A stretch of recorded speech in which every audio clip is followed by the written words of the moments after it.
আমি পনির দিয়ে আলু দিয়ে রান্না খাবো। এই দেখো বন্ধুরা, পনিরের মশলা দিয়ে রাখছি আমি। আর এদিকে হইল গিয়ে আলু আর পটল, আলু দিয়ে পনির দিয়ে রান্না করবো রাত্রে, আর পটল বড়া করবো। আমরা দুইজন তো, এটার লাগে আর তো বেশি ঝামেলা করি আর না, তো শর্টকাট বানাইলি।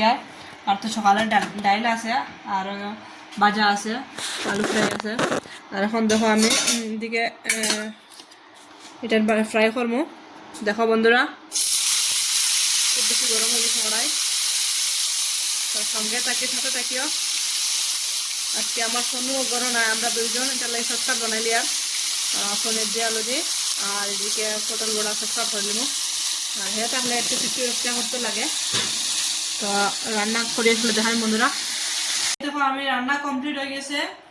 পনির সবজি আলু দিয়া, এই দেখো পনিরের পিস দেখো কত ইয়াম্মি ইয়াম্মি, কত সুন্দর লুবনে লুবনে লাগে। আর এদিকে পটল বড়া আছে। তো সঙ্গে থাকো, খাওয়া শুরু করলি আর আমি বন্ধুরা।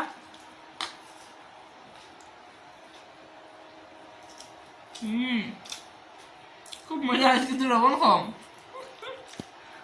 আমাদের ঠিক হয়েছে, ঠিক হয়েছে, কিন্তু আমার হাজবেন্ডের একটু কম আছে। আমি একটু লবণ কম খাই, একটু বেশি লেবু খাইতে পারি না। তো খুব মজা হয়েছে কিন্তু খাইতে। পাতলা জুল বানাইছে পনির দিয়া, একদম বাড়ি বাড়ি জুল ভালো লাগে না খাইতে।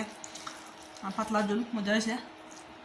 হুম হুম হুম সঙ্গে একটা বাজা বড়া লাগবো। বাজা বড়া ছাড়া একদম